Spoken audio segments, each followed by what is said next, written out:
नमस्कार बंधुरा पाँचमिशाली रान्नाघरे आपनादेर सकलके स्वागत। आज के आमी बानिये देखाबो छानार मोदक। गणेश चतुर्थी स्पेशल छानार मोदकेर एई रेसिपिटा खूब सहजेई बाड़ीते बानिये नेওয়া যায় और खेतेও खूब सुंदर हय। गनु दादार पछंदेर एई छानार मोदकेर रेसिपि आपनाराও ट्राई करते पारेन। रेसिपिटा देखे भालो लागले अवश्यई लाइक शेयर करबेन और कमेंट करे जानाते भुलबेन ना आपनादेर केमन लागलो।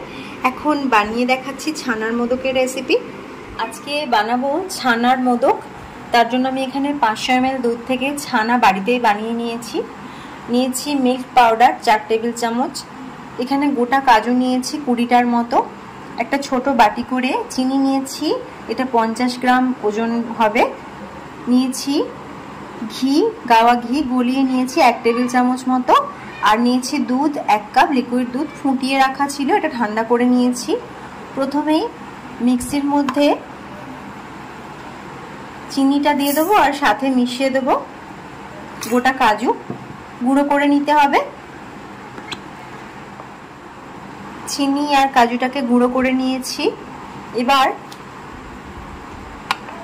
ছানাটাকে একটা প্লেটের মধ্যে নিয়ে একটু মিহি করে মেখে নিচ্ছি। এখন ছানাটাকে মেখে নিয়েছি আর এখানে কাজু আর চিনিটাও গুঁড়ো করা হয়ে গেছে। এবার আমি মোদকগুলো বানিয়ে নেব। এবার এখানে দিয়ে দিচ্ছি দুধটা। গ্যাস অন করে কড়াই বসিয়ে নিয়েছি। দুধের সাথে ছানাটা মিশিয়ে নিচ্ছি।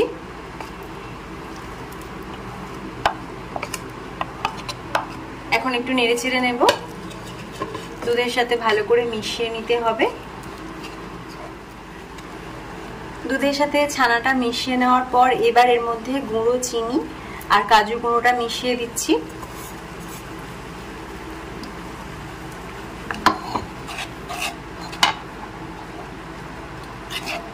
নেড়েচেড়ে মিশিয়ে নিচ্ছি। এর মধ্যে দিয়ে দিচ্ছি মিল্ক পাউডার। এবার একটু নেড়েচেড়ে শক্ত শক্ত করে একটু আঁটো আঁটো করে একটা ডো বানিয়ে নিতে হবে। ভালো করে একটানা অনবরত নেড়েচেড়ে নিয়েছি। একদম শুকনো শুকনো করে একটা ডো মতো বানিয়ে নিয়েছি। এবার গ্যাসটা অফ করে দিচ্ছি আর একটু ঠান্ডা করে নিচ্ছি। ছানার ডোটাকে একটা প্লেটের মধ্যে নিয়ে এভাবে একটু মেখে নিয়েছি, হালকা ঠান্ডা করে নিয়েছি। এবার এখানে ঘি নিয়েছি, যেটা আমি গলিয়ে রেখেছিলাম।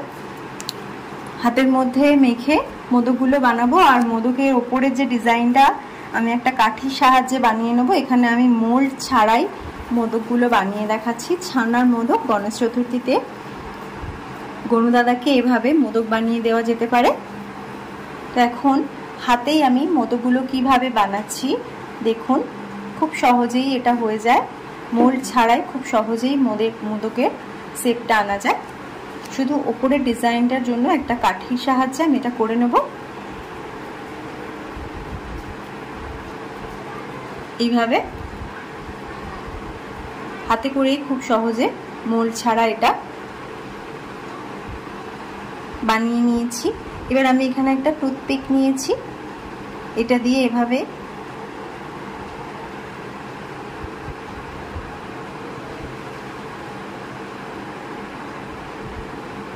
মোদকের গায়ে লম্বা লম্বা কাঠি দিয়ে এভাবে ডিজাইন করে দিচ্ছি।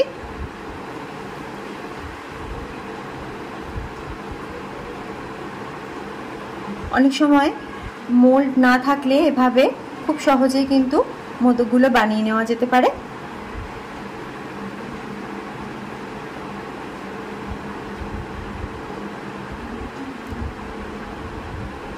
এভাবে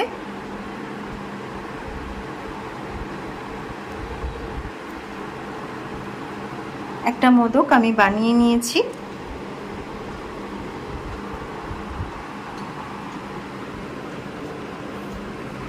এখন ছানার ডোটা থেকে একটা একটা করে মোদক বানিয়ে নেব। এখন মোদকগুলো রেডি হয়ে গেছে। এবার এই মাথাগুলোর মধ্যে একটু কালার দিয়ে দিচ্ছি, ফুড কালার, দেখতে ভালো লাগার জন্য। আপনারা চাইলে এটা ইউজ করতে পারেন অথবা স্কিপ করতে পারেন। আপনারাও এভাবে বানিয়ে নিতে পারেন ছানার মোদক গণেশ চতুর্থীর জন্য। এখন একদম রেডি হয়ে গেছে মোদকের রেসিপি।